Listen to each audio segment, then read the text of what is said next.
Hello everyone, I'm Carthu and welcome back to the Dojo. Today, we'll be discussing Future Gohan, and more importantly, why he's so weak compared to his present counterpart. This question has been in the fandom since the final fight with Cell has played out, and it really does make sense to ask, how can a Gohan with 13 years of fighting the androids, losing, and gaining Zenkais be weaker than the one that got a year of training in the Room of Spirit and Time? By the way, that's not even including Super Saiyan 2. I'm literally saying when Gohan walks out of the Room of Spirit and Time, he is stronger than Future Gohan. So, without further ado, let's jump into it with the video intro.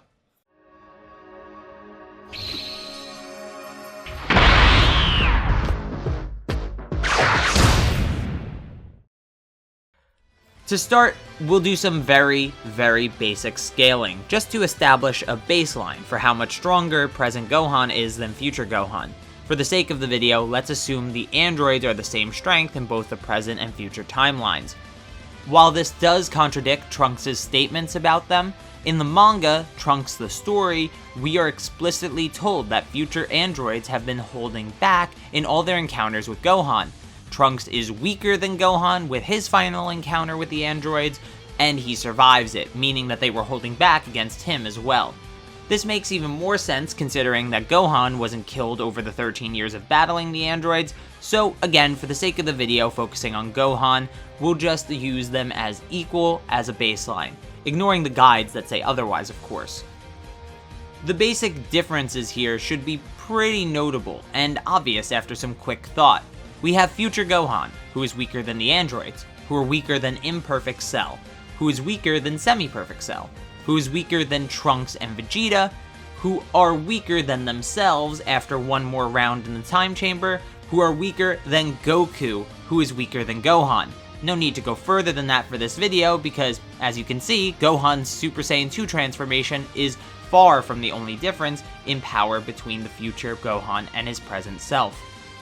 A lot of you may be wondering how this makes any sense since Gohan, that's constantly fighting strong opponents, should be getting stronger, right? Well, that's kind of true, but also a little misleading. For starters, let's use Goku's statement when the others are talking about taking another turn in the Room of Spirit and Time. Goku says, "There's a point where stressing your body more is just torture, not training." This sentiment is the basis of this reasoning. 13 years of fighting and training with no true rest has been hard on Gohan's body with little room to make improvement off his training. In real-world fitness, this is true as well. You grow muscle and get stronger during the rest period, not in the middle of training when they are being torn apart. But is that narratively consistent? Well, of course we know it's not with Dragon Ball Super, where training seems to need no rest and fighting makes you stronger during the act of fighting. But in Z, we know this is different. Goku didn't get stronger during his fights with Vegeta and Frieza, it was only after these fights, when he rested and healed, that his power actually increased.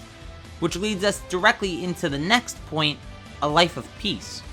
A life of peace has recently been told to us to increase S cells, and in doing so increases strength. This is shown most prevalently with Goten and Trunks, specifically Goten, who in a guide statement is stated to be in no way inferior to Gohan in terms of power. But present Gohan also has had a good amount of peace in his life, especially when compared to his future counterpart and the Saiyans in general. This life of peace is not just in regards to the actual state of conflict, but also the general environment of Earth itself. All in all, present Gohan had a more peaceful environment as threats were eliminated as they came to be, rather than having them remain free to destroy civilization with no one to stop them. And as we know, despite how much Future Gohan tried to defeat the androids, he would constantly fail, constantly needing to be healed after his injuries and losses, but then where are the Zenkais? In the Dragon Ball manga, this was an interesting time for the Zenkai boost. After the over-reliance on them in the Namek and Frieza arcs, the time of the androids was a point for the Saiyans to step back into normalcy of injury and loss not leading to greater benefit. This is where the Zheng Kai Limit comes into play, and while it's not directly addressed until the Future Trunks arc, in the Dragon Ball Super manga that is, The lack of Zenkais throughout the remainder of the original series is apparent to anyone who's paying attention. What this means is at the point of around Super Saiyan Goku Namek level, the strength of Zenkai seemingly fades away into either non-existence or extreme insignificance. Showing this pretty explicitly are both of Vegeta's losses, the first against Android 18 and the second against Perfect Cell. Both times he's been critically beaten, and both times he's healed with little or no strength gain in return, at least nothing notable or worthy of a character to mention. The same sort of cap seems to occur with Future Gohan, who got to a certain point of strength through just Zenkais, and this natural limit to his genetic exploitation is only made worse by the fact that he doesn't know how to train for or around it. You see, Future Gohan does claim to train in the manga, but that training is clearly without the direction that Present Gohan has. Future Gohan sees Super Saiyan as the pinnacle of Saiyan power, because without Goku or Vegeta there's no one to inform him that there's something even further beyond. The feeling that Goku gets deep inside that he shares with Vegeta is not something that Trunks or Gohan have. It was something that they came to on their own and shared with the boys. He doesn't even attempt grade 2 or 3, let alone 4, so Future Gohan has reached a sort of ceiling in terms of power, similarly to Vegeta and Trunks after their second trip into the Room of Spirit and Time. The pair come out not seeming much stronger than they were before. Meaningless gains, meaningless strength improvements, especially against the likes of Perfect Cell, and similarly, Future Gohan also has these failings. So overall, the lack of rest and the lack of a peaceful life, the lack of Zenkai boosts, and the lack of direction and training are all valid factors that lead to the conclusion of Future Gohan being weaker than his present counterpart. But is it convincing? I'd say no. Most of these conditions are based off of small lines or guide statements that were meant to explain other things.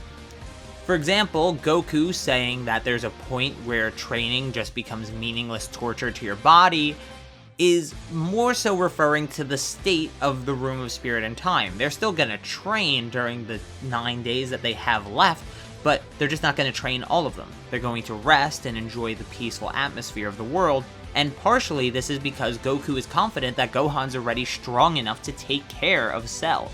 This doesn't really have to do with the training needing rest thing. You could also say that the guide statements regarding a peaceful life are also being misinterpreted here. Increasing S cells just means you're more likely to get a Super Saiyan form. While it does inherently increase power that way, is it referring to the power of the form itself, which Gohan already has in the future, or the power of the base as well? Hard to tell. And you could actually argue that Vegeta and Trunks got a good amount stronger after their second trip into the Room of Spirit and Time. Keeping up and being able to handle the Cell Juniors is a feat in its own right, especially when most guides say they are exactly as strong as Perfect Cell himself. So, yeah, there's a lot of stuff missing here, and honestly, the fact is, Toriyama was an off-the-cuff writer who decided the through line of his narrative week by week. Even with all these factors, you're telling me in 13 years that Gohan didn't get angry enough to unlock some power? He didn't get strong enough to defeat the androids by slowly gaining on them over time. It seems convoluted, and very much so contrived for the sake of drama rather than logic. So while we can explain it away, the explanation feels forced. That's not satisfying writing. But this isn't a major plot point or a major character we're talking about, at least the future variant of Gohan isn't, so I wouldn't take it too seriously. That being said, this chapter in particular was indicative of the direction Toriyama's writing was headed by that point in the manga. So maybe we should at least vocally criticize these things, but it's really hard to tell. With that said, the main gist of this video is over. Just so you know, this video is a precursor to a what if that we're gonna have on Saturday. I think this is a nice system we have. Last time it was the Zeno theory before the Grand Priest video. Now it's going to be this Future Gohan video before, you guessed it, a Future Gohan what if.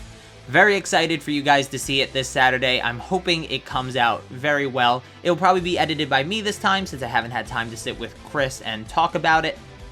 But with that being said, guys, have a good day, and video outro.